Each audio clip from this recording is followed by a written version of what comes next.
झारखंड के स्वास्थ्य मंत्री का ध्यान अचानक हजारीबाग शेख भिखारी मेडिकल कॉलेज पर आकृष्ट हुआ। बताते चलें, कल हजारीबाग सदर अस्पताल में झारखंड के स्वास्थ्य मंत्री इरफान अंसारी का अचानक आगमन हुआ। जी हाँ, अचानक आगमन। और बताया जा रहा है कि इरफान अंसारी हजारीबाग सदर अस्पताल के औचक निरीक्षण के लिए हजारीबाग सदर अस्पताल पधारे थे। सूत्रों की माने तो इरफान अंसारी 12:30 बजे के आसपास हजारीबाग सदर अस्पताल घुसते हैं, जबकि हजारीबाग सदर अस्पताल में कांग्रेस कार्यकर्ताओं का एक बड़ा दल लगभग 2-2.5 घंटे पहले से द्वार पर उनके इंतज़ार में पलक फावड़े बिछाकर इंतज़ार कर रहा था। झारखंड के स्वास्थ्य मंत्री इरफान अंसारी ने हजारीबाग सदर अस्पताल के ब्लड बैंक का किया निरीक्षण। स्वास्थ्य मंत्री ने कहा कि हजारीबाग ब्लड बैंक में जल्द ही ब्लड जांच करने वाली अत्याधुनिक मशीनें लगाई जाएंगी। अस्पताल सुपरिटेंडेंट डॉक्टर अन्नो अन्नकरण मूर्ति और civil surgeon doctor Ashok Kumar के साथ हजारीबाग शेख भिखारी मेडिकल कॉलेज अस्पताल का निरीक्षण करते हुए वो पहुंचे थैलेसीमिया वार्ड, जहां थैलेसीमिया पीड़ित मरीजों से उन्होंने विस्तार में बातचीत की और अस्पताल की व्यवस्था जानने की कोशिश की। स्वास्थ्य मंत्री ने हजारीबाग के पत्रकारों के सवालों के बेबाक जवाब दिए। हजारीबाग सदर विधायक पर हुए एसीबी की कार्रवाई को लेकर जब उनसे प्रश्न किया गया तो उन्होंने कहा कि वो उनके साथी विधायक रहे और एसीबी अपना काम निष्पक्ष तौर पर कर रही है, जिसकी की सच्चाई बहुत ही जल्द सामने आ जाएगी। बिहार चुनावों में घाटशिला के उपचुनाव पर किए गए प्रश्न के उत्तर में उन्होंने कहा कि चुनाव तो सिर्फ औपचारिकता है, महागठबंधन प्रत्याशी की जीत बिल्कुल 100% तय है। पूर्व कांग्रेस प्रत्याशी तथा चिकित्सा प्रकोष्ठ के प्रबंधकीय अध्यक्ष डॉक्टर आरसी प्रसाद मेहता के नेतृत्व में उन्होंने हजारीबाग शेख भिखारी मेडिकल कॉलेज का निरीक्षण किया और उनके साथ कांग्रेस अल्पसंख्यक प्रदेश महासचिव मोहम्मद तस्लीम अंसारी और कांग्रेस अल्पसंख्यक जिला अध्यक्ष साजिद अली खान के अलावा कई कार्यकर्ता उपस्थित थे। आइए आपको दिखाने का कोशिश करते हैं कि इरफान अंसारी ने पत्रकारों के सवालों के जवाब किस प्रकार दिए। इस प्रकार की खबरों को देखने के लिए देखते रहें हजारीबाग टुडे। मीडिया पूछ लो। मीडिया है नहीं, मीडिया नहीं है। स्थानीय विधायक सर यहाँ पे प्रदीप प्रसाद कैसे भी रडार में देखिए, आपको पता होना चाहिए मैं नेगेटिव मंत्री नहीं और किसी के खिलाफ मैं कुछ नहीं बोलूँ। अगर वो जैसा कर्म करेंगे उनको ऐसा फल मिलेगा। अब मेरे साथी विधायक तो है, अब मैं कुछ बोल दूंगा बुरा लगेगा और बुरा लगेगा तो वो भी प्रतिवाद करेंगे, ये ठीक नहीं है। लेकिन मैं इतना जानता हूँ गलत गलत है, सही सही है। और जो इन्वॉल्वमेंट जिसका भी होगा, अगर एसीबी जांच कर रही है, जांच के बाद उसका दूध पानी का पानी हो जाएगा। मंत्री जी, घाटशिला उपचुनाव में महागठबंधन खुद को कहां देख रही है? एक विधायक जमीन का कारोबार नहीं कर सकता है, ऐसा मैं मानता हूँ। मंत्री जी, घाटशिला उपचुनाव में महागठबंधन खुद को कहां देख रही है? घाटशिला उपचुनाव में महागठबंधन खुद को कहां देख रही है? घाटशिला औपचारिक है, जीतेंगे हम लोग। घाटशिला में कहाँ कोई है? आपके दोस्त वहाँ जाकर बैठे हुए हैं। कोई नहीं है वहाँ, कहीं नहीं है वो। हम लोग औपचारिक चुनाव में कल गया था, वहाँ 2 दिन रहा मैं। और आप देख लीजिएगा 14 तारीख को जो रिजल्ट आएगा बड़े पैमाने पे। सर, जयराम महतो की पार्टी बोल रही जेल केम जीतेगी। कौन है ये? जयराम महतो सर। बिहार चुनाव को लेकर क्या? बिहार चुनाव सुन लीजिए, बिहार में बदलाव होना तय है। आज आप देखिए कह रहे हैं कहता था जंगल राज, बिहार में राक्षस राजा है, दिन दहाड़े मारा जा रहा है, लोग नेता को मार दिया है। ये ठीक है क्या बताइए? चुनाव का माहौल है, इलेक्शन कमीशन क्या कर रहा है, फोर्स क्या कर रहा है? आप हमारे समाज मतलब मार दे रहे हैं, किसी भी निर्दोष आदमी को मार दे रहे हैं और कहते थे पहले जंगल राज। अरे भाई, क्या जंगल राज है? आप तो राक्षस राज ला दिया है ये लोग, भाजपा के लोगों ने। वहाँ निश्चित तौर पर वहाँ बदलाव होगा, मैं कह रहा हूँ आपको। मेहरबानी है, लिख लीजिए आप।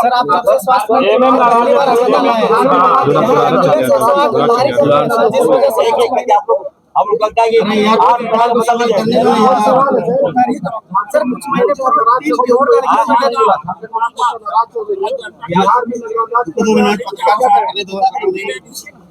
क्या बोल रहे हैं? को नाराज किया नजरअंदाज तो झारखंड मुक्ति मोर्चा को किया गया, बीच इसको चुनाव लड़ रही है और चुनावी प्रचार से भी दूर है और बड़ी नाराजगी है, तो इस पर क्या कहें? देखिए, हम लोग नाराज नहीं है, ये समय नाराजगी का नहीं है। ये आपको आरजेडी से उनके प्रमुख नेता, कांग्रेस के हमारे सीनियर लीडर्स और हेमंत सोरेन जी बैठेंगे, मामला सब लोग समर्थन में सरकार है हमारी। तो आप पीछे पीछे लेना है, हम झारखंड में विचार कर रहे हैं, ठीक कर रहा है, बिल्कुल ठीक कर रहा है। सर थैलेसीमिया में पेशेंट जो थे वो एचआईवी संक्रमित हुए, उन्हें 2-2 लाख रुपया मुआवजा दिया जा रहा है। चलिए चलिए इधर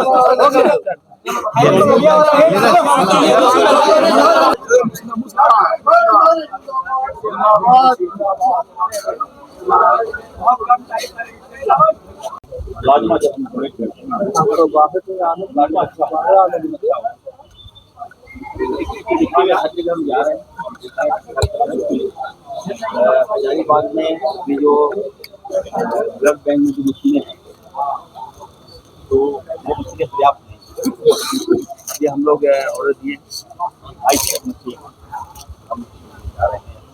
और एलिजा का जो मशीन है वो पुराना और वो किसी का पुराना होता है।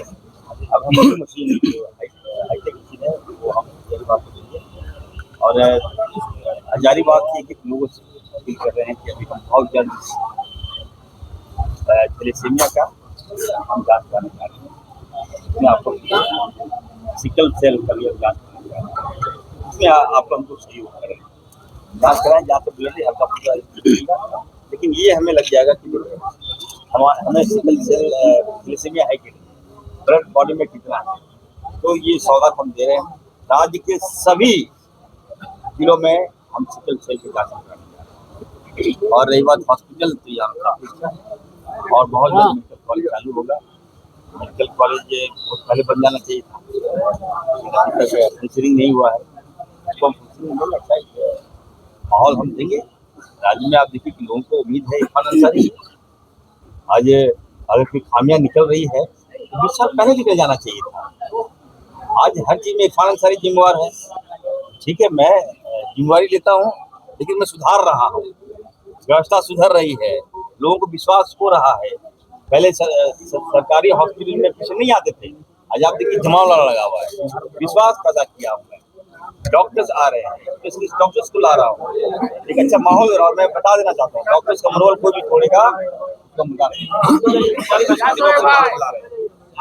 जनता का शिकायत है कि सुन लिया जाए। 20 साल तक ये लोगों ने कोई व्यवस्था नहीं किया, हेल्थ चरमरा गया। अगर 20 साल पहले व्यवस्था कर दिया होता तो ये दिक्कतें नहीं आती, लेकिन मैं ठीक कर दूंगा, मैं विश्वास दिलाता हूँ। थोड़ा समय दिए, 8 महीना में कुछ चमत्कारी जाने दीजिए जनता को थोड़ा, फिर भी हम बढ़िया करेंगे। ये औचक निरीक्षण सवाल है, ये औचक निरीक्षण बिल्कुल अचानक देखिए, मैं अचानक आया, ये इन्फॉर्म नहीं किया, अगर इन्फॉर्मेशन मिलता तो यार डीसी भी होते हैं, सारे लोग होते। 2 घंटे वो लोग इंतजार कर रहे थे। जो लोग मोबाइल लेकर नहीं आते हैं तो उन लोगों को कह दिया जाता है कि आप मोबाइल से पर्ची कटवाइए, वरना पर्ची नहीं कटेगा और इलाज नहीं होगा। इसमें क्या सुविधा दी जाएगी? देखिए, 2 सुविधाएं होती है, एक ऑनलाइन एक ऑफलाइन। तो ये मामला पहले से था, जब मैं मंत्री बना तो मैंने कहा कि बहुत से लोग ऐसे हैं जो लिख नहीं पाते, ठीक है, तो उनके लिए ऑफलाइन की सुविधा करा दी जाए। तो हजारीबाग में अभी तक ये लगता है इम्प्लीमेंट नहीं हुआ है, तो इसको हम करवा देते हैं, हो जाएगा। ठीक है, क्योंकि जनता का नहीं होता क्या था ना कि डाटा रिकॉर्ड मिलता नहीं था, इसलिए मैंने ऑनलाइन करवाया था। तो ऑनलाइन में अगर दिक्कतें हो रही है, किसी का ऑनलाइन के क्या है, सर रात को ऑफलाइन मिल रहा है, सर जनता है वो ऑफलाइन पर्ची नहीं कटवा पा रही है, लोग लौट करके चले जा रहे हैं कि पर्ची नहीं कटवा, इलाज नहीं हो रहा है। देखिए एक्चुअली एबीडीएम से हम लोग ऑनलाइन पर्ची करवाते हैं। इससे फ़ायदा ये है कि आप जब एक बार इलाज करवा लेते हैं तो ये डाटा चला जाता है और भारत उसमें कहीं भी जाएंगे तो आपको दोबारा पर्ची कराने की जरूरत नहीं पड़ेगी। आप उसका नंबर देंगे, आपका टोटल डाटा एक कितना, आपका इलाज कैसा हो जाएगा। सब देखिए, वो डाटा की बात अलग है। मान लीजिए हमारा गरीब पेशेंट जो लिख नहीं पा रहा है, उसका तो इलाज होना चाहिए ना। जी सर, उसका कराइए, ऑफलाइन भी कराइए, ऑनलाइन भी कराइए। ठीक है सर, 2 काउंटर कर दीजिए। ठीक है सर, हम लोग मैंने 2 काउंटर करिए बस। जी सर।